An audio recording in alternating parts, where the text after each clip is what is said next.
Hello Vogue, today it's my video, my morning routine for my face, my makeup routine. Je sais pas parler anglais. Aujourd'hui on va faire une vidéo, ma morning routine, make-up, soins, comment je me maquille un petit peu tous les jours. Inspirée évidemment de Vogue. Il y a des trucs, à force de les utiliser, l'étiquette est un petit peu effacée. Du coup si je vous retrouve des produits, je vous les mettrai quelque part par là ou par là. Et du coup sinon, petite parenthèse pour la maison. J'ai trop hâte de vous faire les vidéos. Je vous montre quand la maison elle est finie, quand j'emménage dans ma chambre, mais évidemment ça va prendre un petit peu de temps. Je suis impatiente comme vous j'imagine. C'est parti ? Du coup, la première chose que je fais en me réveillant, c'est évidemment de me laver les dents et me laver le visage. Pour me laver le visage, j'utilise un savon solide que je range là-dedans. Mais vous allez voir, c'est trop bien. Là, je le fais pas avec vous parce que je l'ai déjà fait avant. En fait, moi, j'utilise soit savon lait d'ânesse ou alors lait de chèvre. Mais le lait de chèvre, je sais pas, j'ai l'impression que c'est rare. Je le trouve quasiment jamais. Et du coup, là, j'ai pris lait d'ânesse et je l'ai mis, vous savez, dans une petite housse. Je vais me laver les mains d'ailleurs parce que là, j'ai touché la caméra, le téléphone. Et comme ça, je peux vous montrer un petit peu. Et vous allez voir comment ça mousse. En 2 secondes, ça mousse de ouf grâce à la petite pochette là. Il me semble que je l'ai eu à Action avec déjà un autre savon à l'intérieur et moi j'ai juste gardé la pochette. Et juste ça mousse trop bien. Du coup, j'utilise ça pour me laver le visage. Tous les jours, matin et soir. Je me sèche le visage avec du papier toilette. Je prends juste 3 carrés de papier, 2 comme ça et 1 sur le front et c'est plié. On va parler de ma skincare. Donc comme vous pouvez le voir, ça c'est quelque chose que je ne cache pas. J'ai pas mal de taches. Voilà. J'ai pas mal de taches. Je vous montre un petit peu. En fait, ces petites taches, c'est dû à mes boutons. Dès que j'ai des boutons, en fait, j'ai la marque sur le visage. Que ça soit un bouton, une brûlure, quelque chose. En fait, j'ai la cicatrice qui reste, malheureusement. Et c'est quelque chose que je n'avais pas du tout avant. Cette année 2025, eh ben, c'est un peu apparu comme ça, du jour au lendemain. Alors, j'ai mes hypothèses concernant ces petites taches. Je vais vous raconter ça juste après.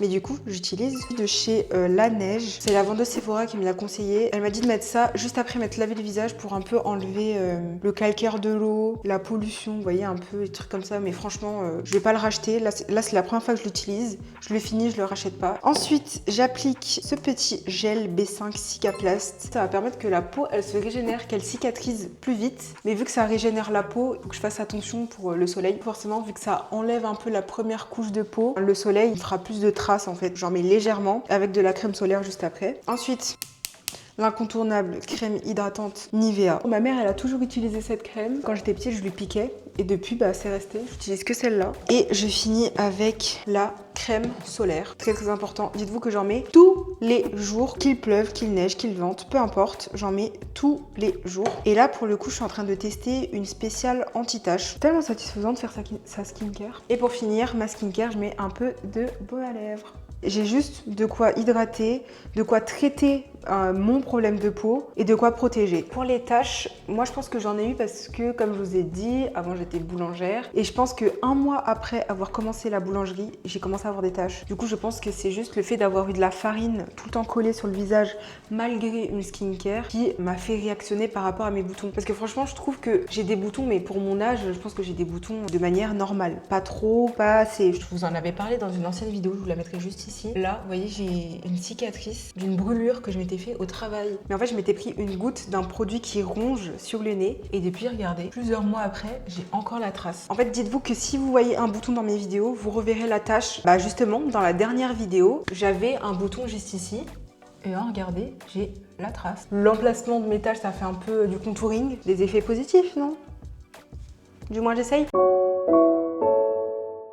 Pour le make-up, franchement dans le make-up ça va quand même assez vite. J'utilise pas beaucoup de produits et en plus je mets pas de fond de teint. Mes taches, je suis complexée mais pas au point de me cacher. Je sais que ces taches n'enlèvent pas ma beauté, ni ma valeur, ni rien du tout. C'est juste des taches, vous voyez. Du coup pour moi j'ai pas l'intérêt de les cacher et j'ai aussi peur de me trouver plus belle avec du fond de teint et d'après complexer et de me dire ah non faut absolument que je mette du fond de teint alors que je vais chercher une baguette de pain par exemple. Quand j'ai des traces un peu fortes, je vais mettre du correcteur. Alors c'est pas trop à ma teinte et j'utilise un pinceau pas top. Là je vais essayer de faire un make-up, mon make-up de tous les jours un peu plus. Ah, vous voyez j'en mets très légèrement juste pour enlever un peu les traces quoi. Je pense que vous ne voyez quasiment pas la différence mais moi je la vois. Du coup maintenant j'enchaîne. Donc là, je suis vraiment partie sur le teint. je vais mettre mon blush. Donc moi, mon blush, c'est juste... Je pense qu'on est beaucoup comme ça, mais moi, c'est pas un make-up en mode... Ok, alors j'ai le blush Charlotte Tilbury. Pas du tout, moi, c'est juste... Moi, déjà, tout mon make-up, c'est ça. Voilà, tout ce que j'utilise, c'est ça. J'ai d'autres palettes, d'autres make-up rangés, mais j'utilise pas du tout. Moi, j'utilise vraiment tout ça. Et encore, il y a des trucs que j'utilise pas. Donc là, j'utilise un rouge à lèvres.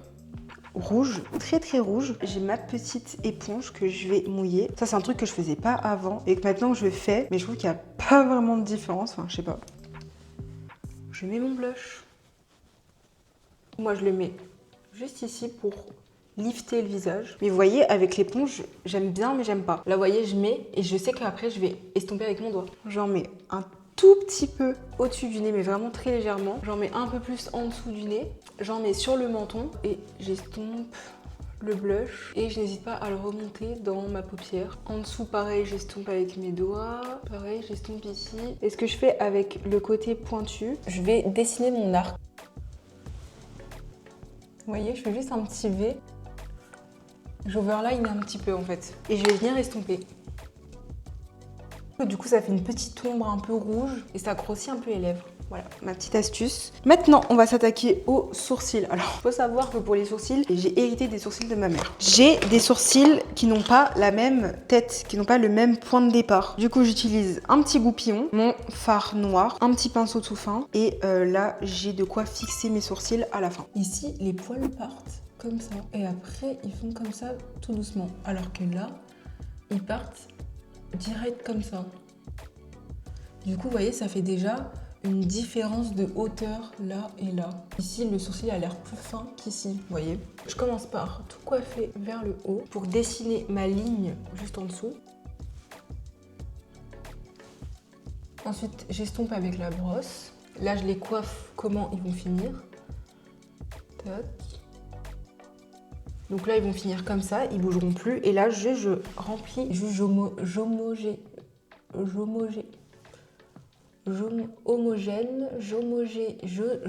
Putain, c'est la première fois que je bug autant sur un mot. Bon, je rends mon cil homogène, voilà. La différence, elle est déjà flagrante. Mais vous savez que pour les cils, j'ai déjà essayé des crayons marron, tout ça, mais en fait, je pense que vraiment le noir, c'est la seule couleur qui va bien. J'ai déjà essayé marron, on voit trop la différence. C'est à ce moment-là que ma frange, elle va dans tous les sens. Je mets mon petit fixateur de sourcils. Vous voyez, par exemple, quand je vous disais tout à l'heure, vous voyez quand vous avez des produits que vous utilisez tellement qu'il n'y a plus d'étiquette. Ben voilà. Je me souviens que je l'ai eu dans un calendrier de l'Avent Marionneau, il me semble, l'année dernière, je pense. Du coup, maintenant, je vais m'attaquer aux yeux. Vous allez voir, les yeux, pour moi, ça va très très vite. Ça, c'est la base de tous mes make-up, le crayon noir. En fait, j'ai 3 niveaux. Quand j'ai pas le temps, j'en mets que en bas. Quand j'ai un peu plus le temps, j'en mets ici et ici. Et quand j'ai le temps, je fais tout le tour de l'œil. Donc ça, c'est la version 1. La version 2, j'en mets là. Et la version 3 que je vais faire, j'en mets tout autour de l'œil. Moi, j'aime bien mettre du noir tout autour de l'œil parce que ça fait un côté un peu mystérieux. Aussi parce que mes lunettes, elles m'agrandissent les yeux. Et ben, j'ai l'impression qu'en mettant du noir, ça va un peu les rapetissir et que ça soit un peu plus harmonieux. Maintenant, on va passer au liner. En fait, moi, j'ai une petite technique, c'est que je me mets un petit point juste là. Et avec mon ongle, je viens tirer. Et grâce à ce croquis, je vais pouvoir faire un liner tout fin, tout beau, tout propre. Je me mets vraiment en face du miroir, je regarde droit devant moi et je dessine mon liner et je trace. Ah, mais pourquoi j'ai du noir sur les mains, ok. Et là, une fois que j'ai tracé ma base, et ben là, je peux fermer les yeux et remplir. Là, ça me paraît bon. Et là, le défi de faire l'autre côté pareil. Du coup, petit liner. Ensuite, je me recourbe les cils. Je mets mon mascara. En fait, j'aime bien insister sur l'extérieur pour que ça fasse un peu un effet faux cils. J'aime bien en mettre sur les cils du haut et les cils du bas. Aussi en mettre derrière les cils et devant les cils. Du coup, ça donne ça. Des yeux de biche. Et je finis avec un peu de lumière au coin de mes yeux. J'utilise ça. En fait, c'est juste un petit stick. Juste, je prends le stick et je fais ça. Et voilà. Après, je retouche un petit peu comme ça. J'aime bien aussi en mettre un petit peu ici en dessous. Aussi, ce que je fais pour mes lèvres, c'est que j'en mets sur mon arc de Cupidon. Voilà, juste en haut. Je trouve que pareil, ça illumine. Je m'attaque aux lèvres. Alors ça, je ne pourrais pas vous dire d'où ça vient. Il n'y a plus d'écriture. C'est un produit qui était à ma mère, qu'elle m'a gentiment donné. Ça, c'est un crayon, un feutre, un peu comme ceux de Huda Beauty qu'elle a sorti. Donc ça existe depuis tellement longtemps. Avec ça, je vais faire le contour de mes lèvres. Et là, je vais overliner, mais juste au milieu de mes lèvres. Sur cette partie et cette partie très légèrement. Overline, c'est quelque chose que je ne faisais pas du tout avant. Vous voyez, ça fait pas une si grosse différence parce que je overline pas de fou non plus. Voilà, on va faire l'autre côté. Je vais mettre ça, une couleur un peu bordeaux, trop belle. Pas beaucoup. Je vais mettre du rouge en fait. Vous voyez, à chaque fois, mes lèvres, c'est tout le temps comme ça. J'ai pas les couleurs que je veux. Du coup, je me retrouve à faire des mélanges et des mélanges. J'ai rajouté le rouge que j'ai mis sur mes joues. Maintenant, je vais mettre mon petit fixateur. J'attends un peu que ça sèche et on va mettre la poudre. Et du coup, maintenant, je vais mettre ma petite poudre. Un peu de produit sur ma houppette. J'en mets sur mon menton, sous les yeux, sur le front. J'en mets aussi là où j'ai mis du correcteur. En fait, moi, je l'utilise vraiment pour matifier ma peau et fixer les produits un peu gras, comme le blush et le correcteur. Ça matifie direct la peau. Le blush.